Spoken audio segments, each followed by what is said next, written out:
último editorial de este año para mí, más allá del chiste de que es mi último día, es mi último día este año. Me voy a tomar unas vacaciones y después regresaré, no me voy a ningún lado. Seguimos acá de 7 a 10 todos los días, 2026.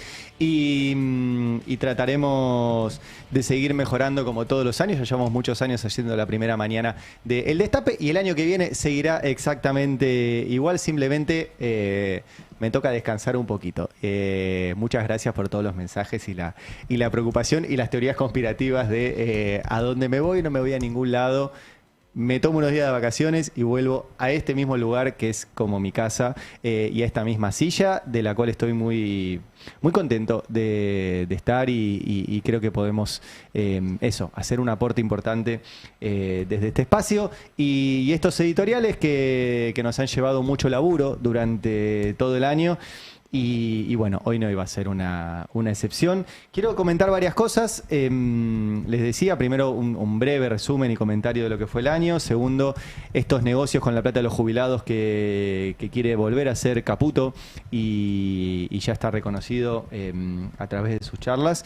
Y comentar un poco el presupuesto que se va a discutir hoy, que es como una contradicción, porque uno no sabe si querer que se apruebe un presupuesto para que el gobierno tenga algún tipo de reglas o decir, bueno, que la mayoría de la política argentina no convalide un presupuesto de ajuste, de desguace, de destrozar la educación, etcétera. Es como una contradicción. Me inclino más hacia lo segundo, porque si no, el gobierno lo va a hacer igual. Mejor que lo haga sin la excusa de tener apoyo de la dirigencia política. Pero bueno, veremos qué es lo que sucede hoy en el Congreso. Año 2025. Qué año complejo, difícil, donde si lo tuviera que resumir hay tres cosas, o tres puntos por lo menos. Uno son los casos de corrupción que están en torno al gobierno. Otros son los rescates que ha logrado el gobierno a lo largo del año cuando todos pensábamos que iba a tener algún tipo de caída. Si no fuera por esos rescates las hubiera tenido. Y otro, qué pasó con la política, ¿sí? Con el gobierno, pero sobre todo con la oposición, porque fue un año impar, año de muchas elecciones y puntualmente dos elecciones importantes, una en la provincia de Buenos Aires en septiembre y otra a nivel nacional en octubre. Los casos de corrupción es realmente notable cómo el gobierno ha sobrevivido a el caso Libra, que se acuerdan fue en febrero, 14 de febrero, el Día de los Enamorados, cuando el presidente fue parte de una estafa. Y no fue parte indirecta, fue una pieza clave de una estafa, en la cual, que ya conocía, que ya habían hecho antes, que conocía a todos los actores, y que promovían, recuerden, una meme coin, una moneda virtual que no tiene ningún valor. El valor se lo daba la promoción por parte del presidente. Ustedes se acuerdan, en esos días nosotros creamos una moneda que llamaba la Lija Coin, simplemente para mostrar lo fácil que era hacerlo. Te lleva 5 minutos, crear algo, crear 1 millón de moneditas. El negocio era que una figura como la de Javier Milei, que en ese momento Elon Musk, el dueño de Twitter y el tipo más rico del planeta, decía: este señor es un capo, síganlo, hagan lo que él dice. Bueno, Milei dijo, inviertan en esto.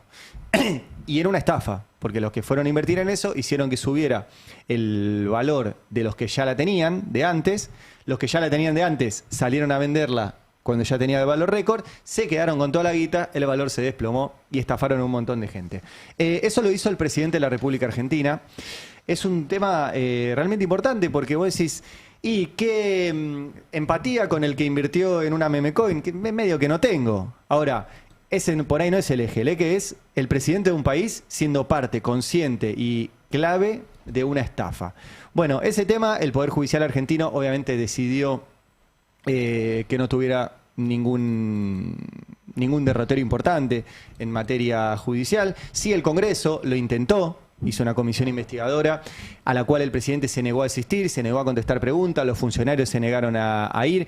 Y repito esto porque es clave para este deterioro de la democracia, de la figura presidencial, del rol del Congreso, del rol del Poder Judicial. O sea, Milei tiene como intención destrozar la idea de que el Estado es un lugar donde se pueden resolver cosas. Entonces, el caso Libra destroza la figura presidencial, destroza la figura del Congreso y destroza la figura del Poder Judicial. O sea, destroza todo el Estado, entero, los tres poderes. Y está ahí, dando vueltas, la justicia de Estados Unidos avanza, obviamente más rápido que la de acá. En Estados Unidos hay una ponderación importante de la inmunidad soberana del presidente de otro país. Por ende, mientras Milei sea presidente, no va a tener ningún problema en la justicia estadounidense. Cuando deje de ser presidente, veremos. Por ahora no lo va a tener. Y es un caso realmente relevante que es notable. Recién ahora, el sistema de medios más poderoso, que es el del Grupo Clarín, le está dando la bola a cosas que por ahí nosotros publicábamos en marzo. Me acuerdo hace poquito que Clarín publicó que existían un llamado telefónico ese mismo día entre Hayden Davis y Milei. Bueno, eso lo habíamos publicado, si no era marzo, era abril. Y lo sacan ahora. ¿Por qué? Bueno, porque hay negociaciones que tienen que ver con otro tipo de cuestiones. El Grupo Clarín está mudando todas sus marcas hacia personal y tiene que finalmente terminar con la fusión de Telecom y Telefónica, que es el tema que el presidente Milei tiene ahí arriba de la mesa. De hecho, déjenme chequear que no lo miré hoy, si sigue teniendo su tuit fijado. Efectivamente, el presidente tiene desde marzo, fijado un tuit donde dice Clarín, la gran estafa argentina, y donde menciona justamente la cuestión de la fusión de Telecom y Telefónica. Otra de las grandes contradicciones del gobierno, porque Milei ha dicho sistemáticamente que los monopolios son buenos, que es bueno que existan. Clarín, si logra fusionarse Telefónica y Telecom, va a tener efectivamente el monopolio de las telecomunicaciones en la Argentina, y Milei se lo intenta frenar, no porque esté en contra de los monopolios, sino porque se lo quiere dar un amigo. Y va a utilizar las herramientas del Estado, al cual está utilizando para destrozar, para frenar la conformación de un monopolio privado, para dárselo a un amigo de él. Bueno, me fui un poquito por las ramas, pero el caso Libra tiene todas estas derivaciones, y la protección que tuvo el caso Libra tiene todas estas derivaciones. Después estuvo, como otro de los casos resonantes de corrupción, el caso Españolo, que recuerden, fue la filtración de una serie de audios de Diego Españolo, que era uno de los tipos íntimos de la figura presidencial. Íntimos, digo, lo publicamos también en el Destape, más de 30 veces en la Quinta de Olivos, muchas a solas, muchas los domingos, que teóricamente se juntan a ver ópera, pero están 6, 7 horas ahí con el presidente. Un tipo de la intimidad presidencial, contando en una serie de audios que alrededor suyo había todo un esquema de direccionamiento de las licitaciones de la Agencia Nacional de Discapacidad con el 3% de las coimas que iba directamente a Karina Milei. Paréntesis, Karina Milei también estaba en todas las reuniones de Libra. Digo, no, es medio una obviedad, pero si está Karina Milei, está Javier Milei, lo dice él, que Karina le maneja toda su vida. Y ese caso, lo dijimos desde el inicio, los audios iban a ser una anécdota, simplemente un indicio para ir a buscar esa corrupción, que efectivamente la encontró el fiscal Picardi y el juez Sebastián Casanello en un dictamen realmente muy potente, donde describen todo un entramado de direccionamiento de las compras de la Agencia Nacional de Discapacidad hacia determinados laboratorios, y ahora hay que ver si esos laboratorios después le daban el 3% a Karina, y en el dictamen no se mencionan los audios, porque repito, son simplemente un indicio para encontrar todo lo otro. Ese fue el segundo caso, un montón de renuncias, etcétera, pero el gobierno siguió adelante. Y el tercero fue el de José Luis Espert, que recibió un montón de guita de parte de un tipo que se llama Fred Machado, que estuvo con una prisión domiciliaria bastante light, pero prisión domiciliaria durante varios años en la Argentina, y que aparecía dándole, en principio, $200.000. Después nosotros encontramos más dinero en manos de José Luis Espert, que no está claro de dónde vino, pero por lo menos $200.000 vinieron de Fred Machado, que primero Espert lo negó, después dijo que era por una consultoría de una minera que tenía Fred Machado en Guatemala. Efectivamente apareció un contrato que era por $1 millón para un asesoramiento de Espert, que no tiene ningún conocimiento de minería, en Guatemala de un tipo que está ahora preso en Estados Unidos por ser parte de una red enorme de narcotráfico. Y que era el tipo que no solo le dio guita a Espert, sino que encima le prestó un avión para que Espert recorriera el país haciendo campaña. Y la verdad que le salió bastante barato al hombre, porque Espert llegó a un lugar importante, que fue presidente de la Comisión de Presupuesto, y era el primer candidato a diputado de la provincia de Buenos Aires del gobierno, hasta que esto saltó y se hizo tan potente que lo corrieron de ese lugar. Bueno, son los tres casos, Libra, Españolo y Espert, los que de alguna forma atravesaron buena parte de la agenda de este año, pero que no tuvieron mella en el derrotero electoral del gobierno, por lo menos en el derrotero nacional. Hubo sí una elección, la del 7 de septiembre, en la provincia de Buenos Aires, con la decisión del desdoblamiento que tomó Axel Kicillof, donde sí hubo un triunfo importante de la oposición y que le mostró al gobierno que no le iba a ser tan fácil. Ahora, después en octubre, eso se revirtió. La provincia de Buenos Aires terminó casi en un empate técnico. Igualmente ganó el gobierno. Cuando ganas por un voto, ganás por un voto, y es así. Y un Congreso, que es el que va a votar hoy el presupuesto, ahora nos vamos a meter, tuneado de violeta. Porque la verdad que le fue muy bien al gobierno en esa elección. Y es una gran pregunta, ¿por qué el gobierno logró zafar de todos estos casos de corrupción y logró una buena performance electoral, sobre todo en la elección de noviembre? Ahí me voy a remitir al análisis que hizo Pedro Saborido, que me parece muy atinado, para pensar un poco la oposición. Y una oposición que se dedicó todo el año a ser el partido de la crisis. No en términos del riesgo Cuca, como lo llama el gobierno, sino una oposición que se dedicó, y miren, lo voy a por ahí decir de otra forma, que nos dedicamos, porque nosotros desde la comunicación, desde el periodismo, también fuimos parte, y creo que en ese sentido hay que pensar un poco que, por lo menos qué parte nos toca a nosotros, de esta promoción constante de se viene una crisis, se viene una crisis, se viene una crisis, se cae el gobierno. No porque no fuera real. O sea, nosotros no, voy a hablar por lo menos de nuestro caso, no estábamos haciendo una operación mediática con mentiras para que el gobierno le fuera mal y se cayera. No, no, estábamos trabajando con datos económicos y financieros que efectivamente eran reales, de los cuales el gobierno fue rescatado 2 veces en este año, una en abril por el FMI y otra en octubre por directamente Estados Unidos. Sin esos 2 rescates, efectivamente se hubiera dado la crisis que nosotros contábamos que iba a suceder. Pero, vuelvo a Saborido, es muy poco tentador ser el partido de se viene la crisis. Saborido lo pone el ejemplo de un tipo que está esperando, que está enamorado de una chica, y esa chica está en pareja, y está esperando la crisis de esa pareja para que la chica venga de vuelta con él. Y es muy curioso porque, primero, qué triste estar siempre esperando una crisis para llegar vos, pero segundo, nada te garantiza de que si esa pareja entra en crisis, la chica se fije en vos, porque hay otros chicos y otras chicas, y además vos sos un ex con el cual no estuvo tan bien. La chica es el electorado, ¿sí? Para los que no entendieron la metáfora y la analogía, el electorado que está con Milei y que uno dice, bueno, que entre en crisis, que se rompa ese vínculo. Y cuando se rompa ese vínculo, automáticamente va a mirar a ese peronismo y va a decir, ¡ah! Era por acá. Y no pasó. No pasó.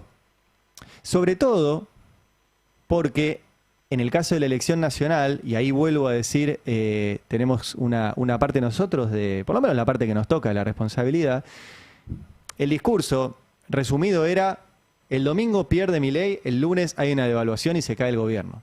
Entonces, crisis, devaluación, pobreza, aumento de precios, inflación, todo lo que implica una crisis financiera. Es muy poco tentador. Fue muy poco tentador. ¿Quién vota que haya una crisis? En general uno vota para que las cosas mejoren. Uno no vota para que un país entre en crisis. Nadie deposita su voto y dice, yo meto el voto para que el lunes haya una crisis. Y medio que no. Y el peronismo, que es de alguna forma la figura opositora, en vez de decir, y miren, es probable que si al gobierno le va mal en la elección haya una crisis, pero nosotros los vamos a cuidar. Nosotros tenemos un plan para cuidarlo. Este es el plan, de hecho, mostrarlo, tener un plan escrito. Decir, igual vamos a estar bien. No, se dedicó a sentarse a esperar y a decir, bueno, que el gobierno entre en crisis. Total, cuando se separe esa pareja, que es gobierno-electorado, van a venir automáticamente a nosotros. Eso no es tentador, no hay garantía de que pase y de hecho, electoralmente no pasó. No pasó. Y todo lo que se ve, por lo menos públicamente, del peronismo es como un brainstorming de perder votos. Casi que piensan a ver cómo hacerse cada vez más expulsivos. Con internas, con comentarios, con peleas, con echarse de la culpa, con cartitas públicas. Posta que es un brainstorming de perder votos.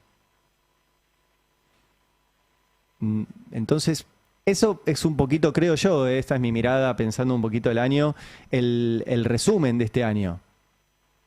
Y el gobierno, que efectivamente tenía esas crisis por delante, tuvo un apoyo para sortearlas.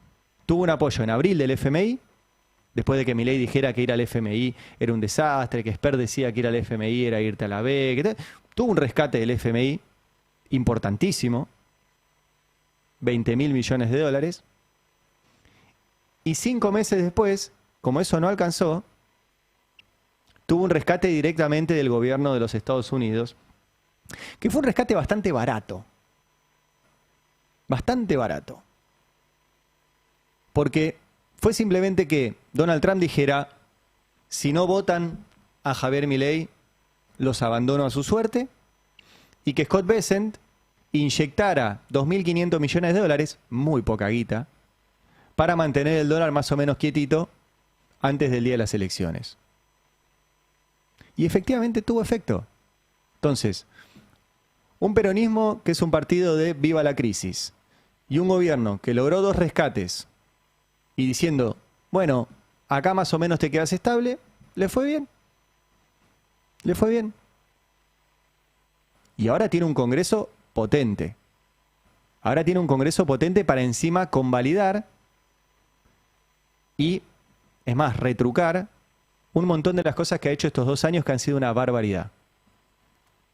Tenemos menos trabajo, tenemos menos industria, tenemos menos comercio, tenemos menos salario, tenemos menos ciencia, tenemos menos salud, tenemos menos obra pública, menos todo. Son 2 años calamitosos como país. Y ahora tiene un Congreso que lo puede empeorar. Que lo puede empeorar. Ese creo es un breve resumen, es medio inabarcable todo un año en una breve editorial, pero creo que este resumen entre la corrupción, la política y los rescates pinta un poco lo que fue el 2025. Con un personaje clave que es Luis Caputo, que ha sido clave para estos rescates, con el FMI, con Estados Unidos, Luis Caputo y su equipo, y que ahora va por una más, que es un poco el título del editorial, que es el negocio, otra vez negocios con la plata de los jubilados. Que eso está en la reforma laboral. En la reforma, que se pasó para febrero, no sé si decir menos mal o decir ojalá se hubiera votado ahora y se lo hubieran volteado, pero bueno, se pasó para febrero la discusión. Uno de los núcleos centrales es un negocio que quiere hacer Caputo con la plata de los jubilados, que es a través de el FAL, el Fondo de Asistencia Laboral.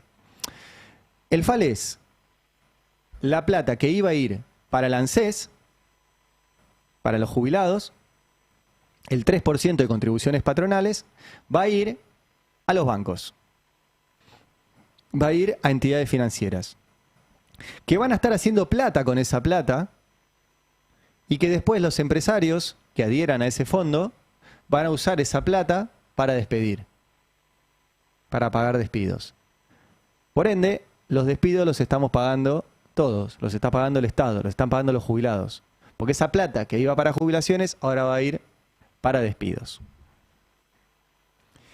Y es muy interesante eso porque Caputo, en estas últimas horas, dijo varias cosas. Primero, se dedicó a contestar algunas preguntas que le hacían en Twitter. Y un usuario, que además se llama Roberto Axelrod, para los que no lo saben, Robert Axelrod es un personaje de una serie que se llama Billions, que a mí me gustó mucho, está buena, es un tipo que tiene una financiera en Wall Street y, bueno, no cumple mucho la ley y tiene un fiscal que lo persigue, etcétera. La serie está bastante bien. Pero bueno, Ax, que es el usuario, le preguntó, Toto, ¿vamos a tener emisión en Nueva York en enero? Tirate un centro para los que nos quedamos a laburar en el market de verano abrazo. ¿Esto por qué? Porque ahora el 9 de enero Luis Caputo tiene que pagar 4.300 millones de dólares de deuda, de vencimientos que tiene la Argentina, mitad capital, mitad intereses, y está desesperado para de dónde saca la guita. Ahora lo vamos a ver en el presupuesto. Pero Caputo le contestó, trataremos de que no lo haya.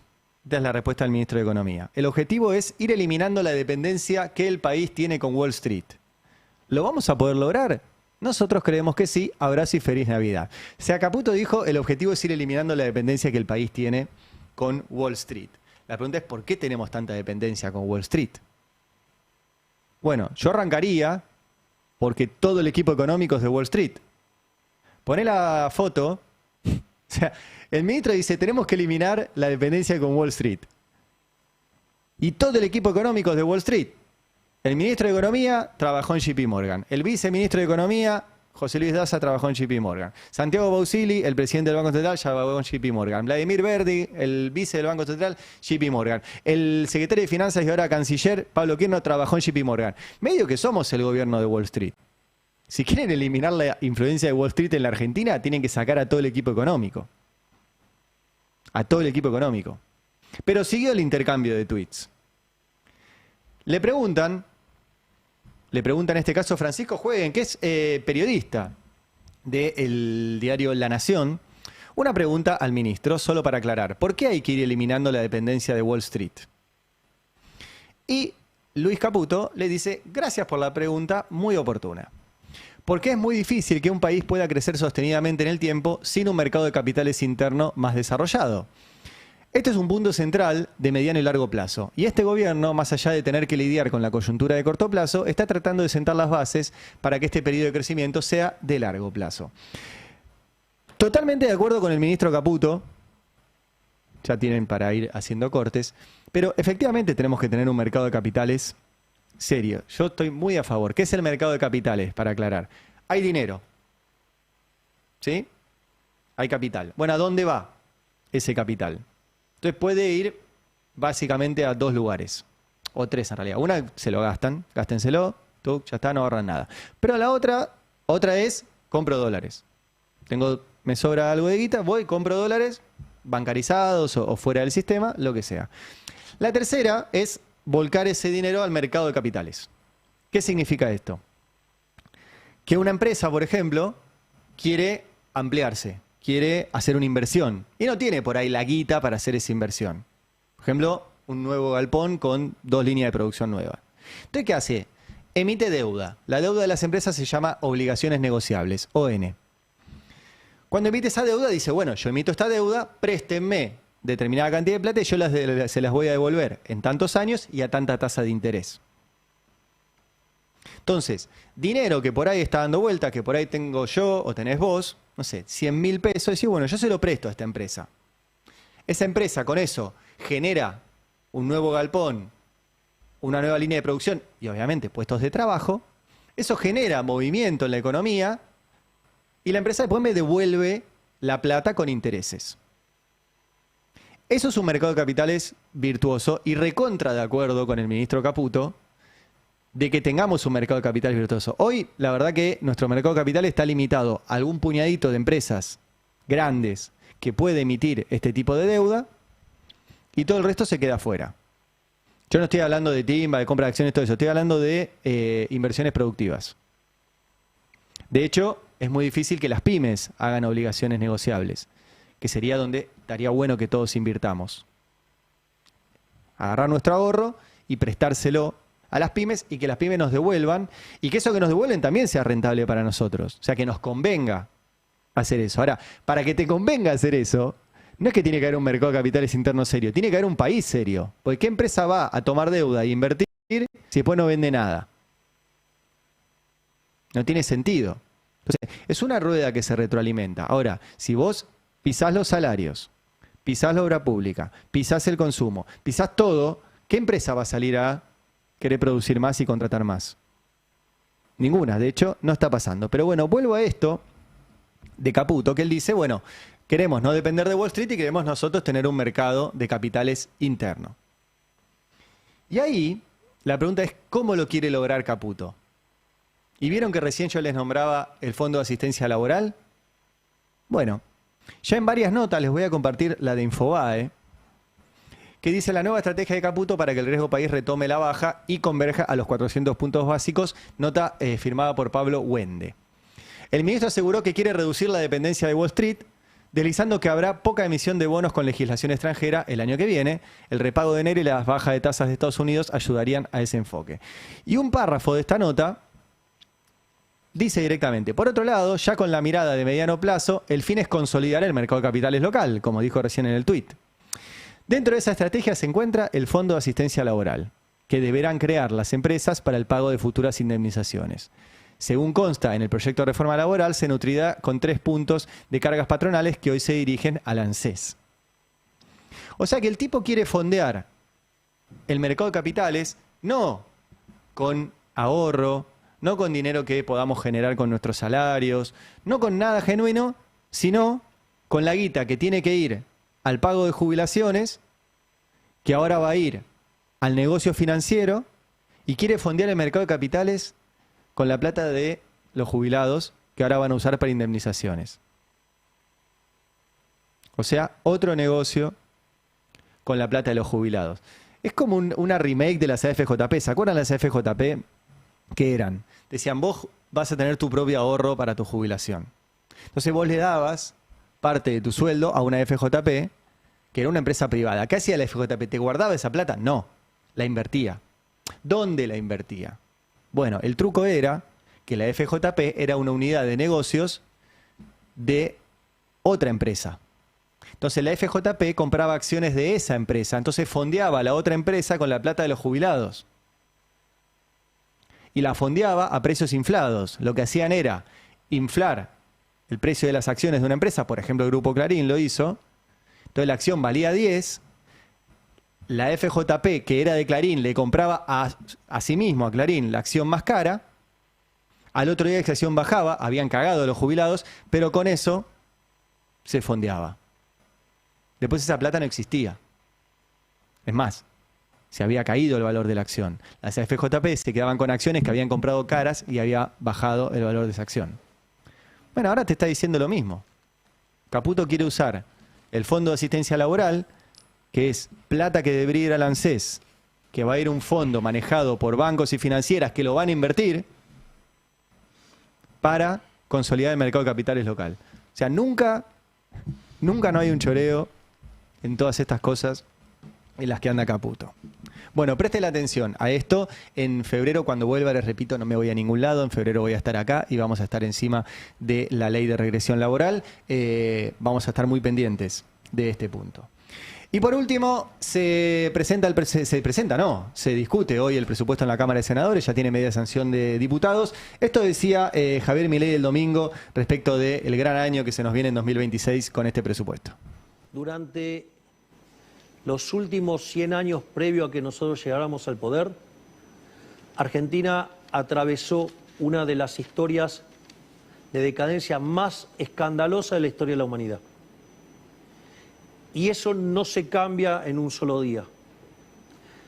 Todavía queda muchísimo por hacer, pero hemos logrado revertir esa tendencia. Terminamos con el déficit fiscal, estamos terminando con la inflación, estamos aniquilando la inseguridad, estamos devolviéndole libertad a los argentinos, estamos desregulando, estamos creando las condiciones para que Argentina sea grande nuevamente. Pero eso no se logra desde la silla eléctrica que está allá. Se logra el día que los argentinos decidan ser los arquitectos de su propio futuro. Es decir, los invito a ser parte de la reconstrucción de Argentina que haga a la Argentina grande nuevamente. Muchas gracias. Bueno, esto es lo que se viene el año que viene. Y para el año que viene, teóricamente hay presupuesto. Recuerden que una de las tantas barbaridades que ha hecho este gobierno es que lleva 2 años seguidos sin presupuesto. Uno de los que logró eso fue José Luis Espert, que era el presidente de la Comisión de Presupuesto y que bloqueaba la discusión del presupuesto del gobierno. Y ahora la pregunta es si quieren o no quieren tener presupuesto. Parece que sí, y ahora vamos a ver por qué, porque uno de los artículos le permite a Luis Caputo volver a tomar deuda para afrontar los vencimientos que tiene el 9 de enero. Y es una gran pregunta que me hago, le decía al principio, si conviene o no conviene que el gobierno tenga presupuesto. O sea, que tenga un papelito donde diga cómo tiene que gastar y que después no lo cumpla, o que no tenga nada donde dice cómo se tiene que gastar y haga lo que se le cante. Tiendo a creer que el gobierno va a hacer lo que se le cante igual. Tenga el presupuesto o no tenga el presupuesto, por ende, mejor que los senadores no le den este presupuesto, que entre otras cosas destroza el sistema educativo, destroza el sistema científico y habilita más y más y más deuda por parte del ministro Caputo. Pero quiero repasar los principales puntos y para ahora seguir con la mesa. A partir de un informe que hizo el CEPA, el Centro de Economía Política Argentina, del texto del presupuesto, si quieren vamos mostrando las placas. Porque por un lado están lo que plantea el presupuesto y lo que están viendo las consultoras. En este caso el crecimiento económico. Los que estén viendo el gráfico ven que el presupuesto plantea una línea que se va para arriba, súper optimista, y las consultoras no. Dicen que se va a quedar ahí apenas menos de un punto de crecimiento contra un presupuesto que dice todo va a andar genial el año que viene. Hay otro, seguí pasando, la inflación, acá es al revés, o sea, el presupuesto dice que la inflación va a quedarse en un punto, e incluso Milei dijo que en agosto del año que viene ya va a empezar con 0.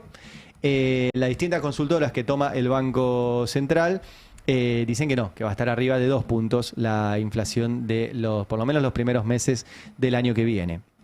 ¿Qué más? El dólar. Ahora lo vamos a analizar con Cande, pero a partir de ahora, del 1 de enero, ¿no? Cambia el esquema de bandas. El presupuesto dice que el 31 de diciembre del 2026 el dólar oficial va a valer 1.387 pesos. Hoy está, dejen que me fije. ¿Cuánto está el dólar oficial hoy? Ya te digo, el dólar oficial está a 1.475. Según el presupuesto, en diciembre del año que viene va a estar en 1.387. Bueno, las distintas consultoras que están en el REM lo ponen en 1.720, el 31 de diciembre del año que viene, una diferencia de 400 mangos, o sea que así que estoy mirando bien, del 20 y pico por ciento de diferencia. ¿Qué más hay en este presupuesto? El saldo comercial. ¿Sí? Estas son las estimaciones del saldo comercial, que es interesante porque dice que el presupuesto 2025 estimaba un superávit comercial de 20.000 millones de dólares. Bueno, tenemos un déficit de 4.500. O sea que le pifiaron por 25.000 millones de dólares. 25.000 millones de dólares le pifiaron. Bueno, obviamente para el 2026 también te dicen que va a andar todo fenómeno y el CEPA dice, bueno, ojo con esto, y dice algo sumamente preocupante, la expectativa del saldo comercial de bienes y servicios para 2025, 2026, 2027, 2028, donde se espera que las importaciones superen a las exportaciones. Esto deviene en 4 años consecutivos deficitarios de balanza comercial, dejando más dudas que certezas sobre el sostenimiento de las cuentas externas en los próximos años. Sigamos con este informe del CEPA. Incremento de la presión fiscal. Este es interesante porque recién Milei decía, eliminamos impuestos y todas esas cosas.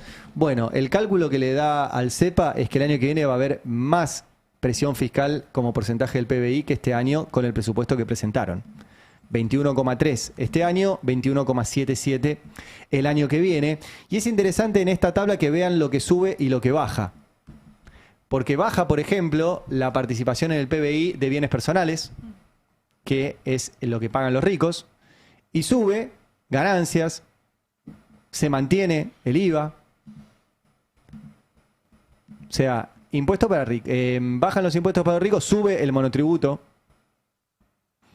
y se mantiene, incluso sube un poquito la participación de la presión fiscal sobre el PBI. ¿Qué más en este informe del CEPA? Obras. Obras. Bueno, te muestra el presupuesto 2023 cuántas obras de agua había, 598. En el 2025 ya había 50 y pico. Y en el 2026 directamente ni están. Hay otra placa parecida a esta, industria. 2023 había proyectos para financiamiento de la producción. 2025 ya no estaban, 2026 no están planteadas. Seguí. Recortes en educación, ciencia y defensa. Esto es lo que decía recién Beldi, que el artículo 30, que a ver si se vota hoy. El artículo 30 del presupuesto 2026 elimina el 6% del PBI para educación previsto en la Ley de Educación Nacional. Elimina la inversión progresiva en ciencia y tecnología hasta alcanzar el 1% del PBI. El Fondo Nacional de Escuelas Técnicas y la inversión en defensa, ¿sí?, que fijaba el 0,8% de todos los ingresos corrientes para el 2026. O sea, chau educación, chau ciencia, chau escuelas técnicas y chau Fondef, que teóricamente dicen que van a reivindicar a las Fuerzas Armadas, etcétera. El Fondef lo creó el peronismo en el gobierno anterior y lo quieren destrozar. ¿Qué más tiene este presupuesto que se discute hoy? Derogación del carácter móvil de las asignaciones familiares. Artículo 73. ¿Sí? Esto significa que aumentan automáticamente en función de la fórmula previsional. Lo mismo sucede con los límites y rangos de ingresos del grupo familiar, que determina el cobro o no de la asignación. Bueno, lo quieren derogar. ¿Qué más? Modificación de la Ley de Administración Financiera. Esta es la clave de Caputo. El artículo 55, del proyecto de presupuesto 2026 reemplaza el artículo 55 de la ley 11672, complementaria, etcétera, con una nueva redacción. Con este cambio se busca habilitar la realización de canjes de deuda sin cumplir con los requisitos establecidos en la Ley de Administración Financiera, que esto es que tengas que mejorar las condiciones de o el monto, o la tasa, o el plazo. Básicamente le permiten a Caputo endeudarnos en peores condiciones para el país. Vos podés endeudar al país mejorando las condiciones.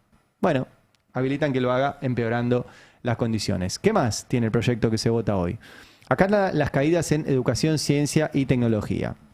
Función educación y cultura, comparando el 2023 con lo proyectado para el 2026, caída del 48%. Caída del 48%. Universidades nacionales, comparando 2023 con lo proyectado para 2026, caída del 33%. ¿Qué más tenemos? Todo esto es del informe del CEPA. Becas estudiantiles, caída del 76%. Y el CONICET, una caída del 39, casi 40%, comparando 2023 con el proyecto 2026. ¿Tenemos más placas? No recuerdo. Sí, ahí está. Salud y Desarrollo Social. Agencia Nacional de Discapacidad, caída del 27%. Caída del 27%. Bueno, esto es algunos puntos. Obviamente el proyecto es largo, tiene, no sé, miles de páginas. Pero son algunos puntos que tomé que me parecía importante resaltar del informe, repito, que hizo el CEPA, que realmente está muy bueno. No sé ustedes qué de todo esto, ¿a qué le pondrían negrita? ¿En cuanto al presupuesto? Sí. Sí, yo creo que hay un recorte generalizado en